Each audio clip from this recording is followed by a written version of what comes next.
Good morning, everyone. Today's reading is on Joy and Sorrow by Khalil Gibran. Then a woman said, "Speak to us of joy and sorrow." And he answered, "Your joy is your sorrow unmasked, and the self-same well from which your laughter rises was oftentimes filled with tears. And how else can this be? The deeper that sorrow carves into your being, the more joy you can contain.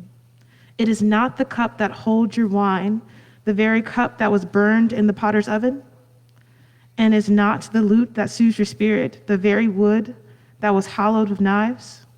When you are joyous, look deep into your heart, and you shall find it is only that which has given you sorrow that has given you joy. When you are sorrowful, look again into your heart, and you shall see that in truth you are weeping for that which has been your delight. Some of you say, 'Joy is greater than sorrow,' and others say, 'Nay, sorrow is the greater.'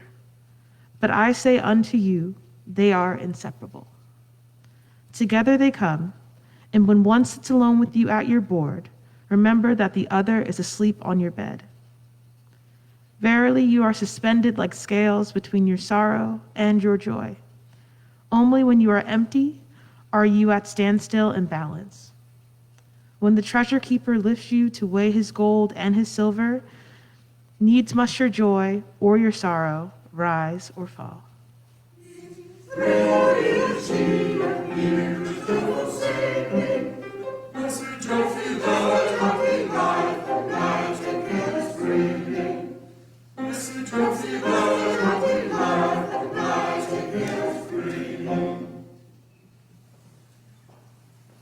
Beautiful anthem. Thank you. So, according to the Christian spiritual calendar, today is the third Sunday of the Advent season leading up to Christmas, and it's typically associated with the spiritual cultivation of joy. By saying the spiritual cultivation of joy, I do mean something different from the messages we are bombarded with about joy from advertisements, which seek to create in us a desire for consumer goods that they're selling, a desire to have and to consume things. Rather, I want to follow the words of Unitarian Universalist minister Scott Alexander, who I think points us in the right direction in his introduction to a wonderful book called Everyday Spiritual Practice: Simple Pathways for Enriching Your Life, which I have purchased a copy or two for our library, which I'll add to that. In contrast to a way of living that he calls the unexamined life following Plato, which taken to an extreme is simply reacting, following routines without deliberately structuring meaning into our lives, he suggests that any activity or attitude taken with regular and intentional engagement, done to deepen the quality of our relationship with life, both within us and around us, can appropriately be called an everyday spiritual practice, especially in our Unitarian Universalist tradition, in which we encourage one another to the free and responsible search for truth and meaning, our fourth principle, because as Unitarian Universalists, we are encouraged in that pursuit to draw upon and be inspired by the full depth and breadth of sacred understandings as experienced by humanity. So let me repeat, anything that you do, perhaps are already doing, but to which you bring intentionality and regularity in order to significantly deepen the quality of your relationship with life, both within and beyond you, is an everyday spiritual practice. To deepen the quality of our relationship with life, with the miracle and blessing of embodied existence, this incredible interdependent web of being, both within and around us. So, like what? What are some examples, you might say? Running and other movement practices done with intentionality, regularity, and depth. Tai Chi, which we will begin offering here in January. Yoga, martial arts, intentionality around food and cooking. Prayer, sacred reading, time spent with an altar, meditation and mindfulness practices, and all of the contemplative traditions that inspire that. Add to that the many ways we can practice intentionality around our relationships with loved ones or with lost loved ones in the grieving process.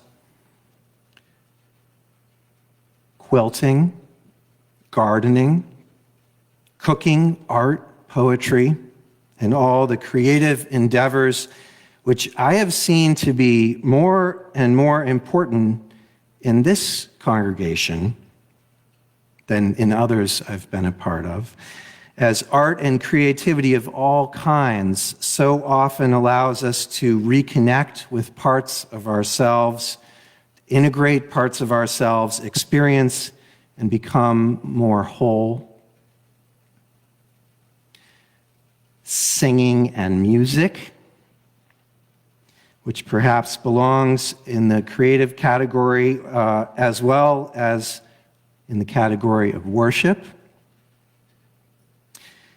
And of course, all our endeavors connected to social justice and social service, so important to the history and life of our religious movement and this congregation. Of this last category, Unitarian Universalist Minister Barbara Wells writes, quote, "Comfort and spiritual peaks are wonderful, but spiritual practice is ultimately designed for something more, to make us better people and to bring our gifts into the world. The most important spiritual task we have as human beings is to make this planet kinder, more humane, and more just." Can I get an amen? Whatever we do with regularity, intentionality, and depth of relationship to life to assist us in this endeavor, and these endeavors, should undoubtedly be called a spiritual practice. And I'd add here, simply by virtue of being an active part of this spiritual community, day by day, modeling a way of being in the world, of being in relationship with each other and those in need, both human and non-human around us, this is absolutely our spiritual practice as Unitarian Universalists as well. But there is room for, and I would encourage you to actually choose intentionally a practice or two or three. They don't have to be the same, but on a daily basis. The late American spiritual teacher Ram Dass wrote an interesting article called "How Do You Find the Right Spiritual Practice?" He begins with this curious statement, quote, "There is a matter of timing that's important to keep in mind. We often choose a sadhana, which she called is from the Hindu tradition, a spiritual practice, a little before its time or before it chooses us, before the marriage works. And we find ourselves in this ought and should predicament where you start out with great love and within a little while it's, I've got to do my practice. And it's just another thing like washing the dishes. And so he says, start slow, relax, go gently. The intention that we bring at the beginning matters. Later on, he has this other great line.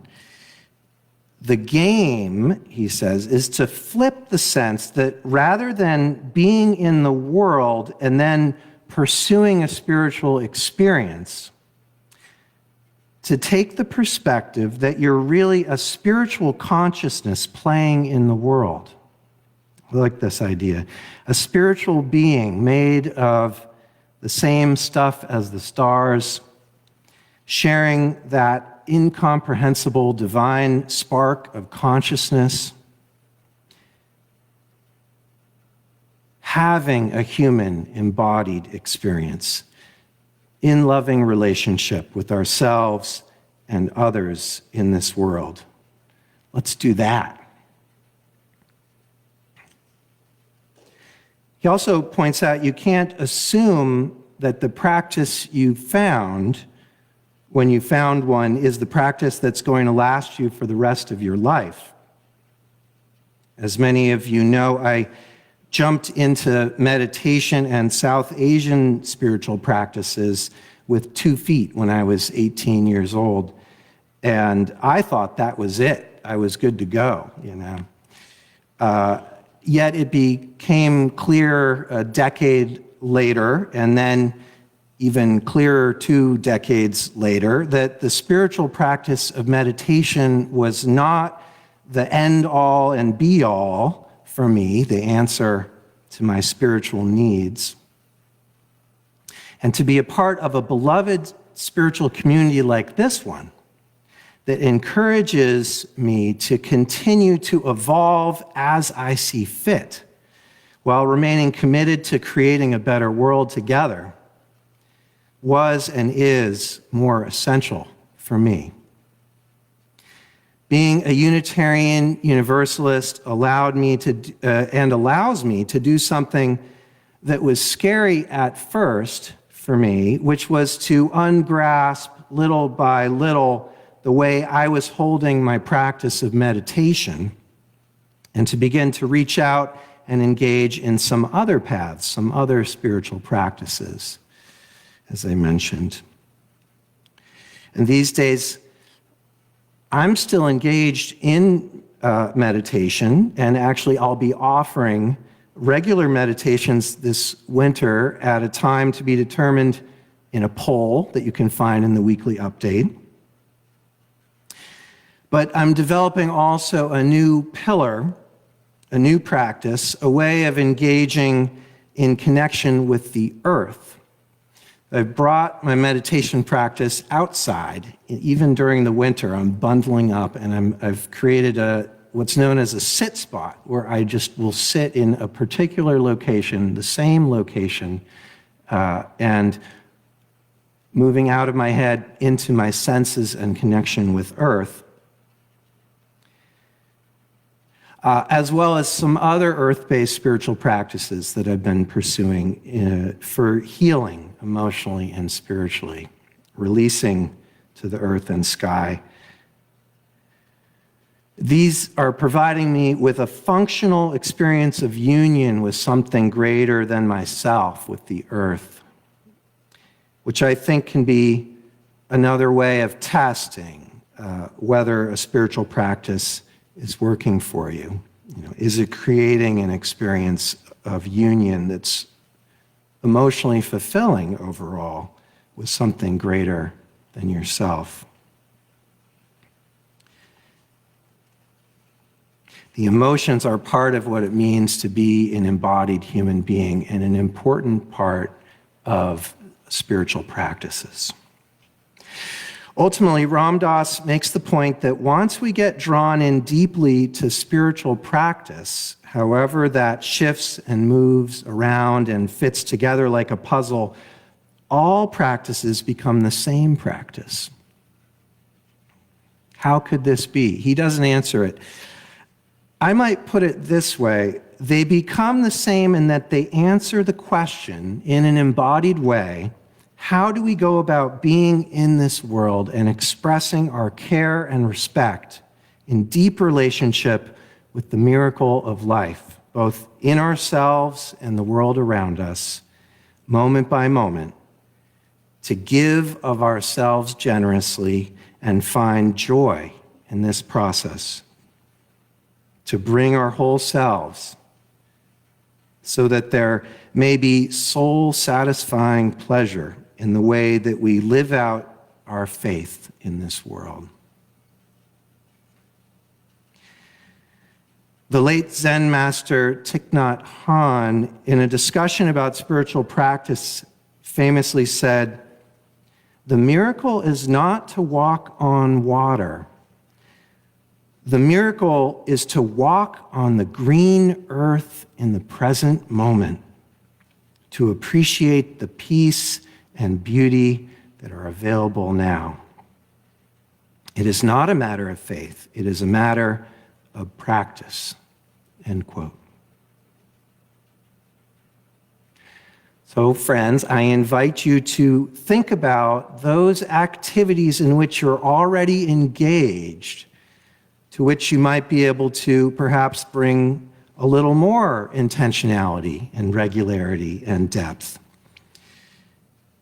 And I invite you to avail yourself of the many programs that we're offering here at UUCGL and beyond our walls, of course, as well. Spiritual practices help us tap into the blessedness of embodied, incarnate existence and to recover our joy that is so easily covered over in the grind of modern life. All too easy to forget.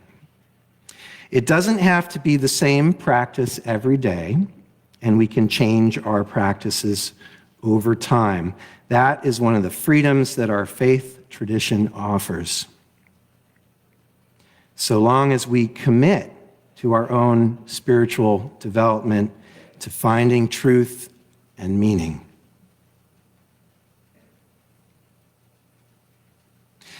Finally, let us find the heart of spiritual practice in all that we are already doing as part of this community and beyond, and find joy there, to engage life with compassion and love on a deep level, and bring our whole embodied being to the tasks that sustain us and give this life meaning as we live out our faith in this world. Amen.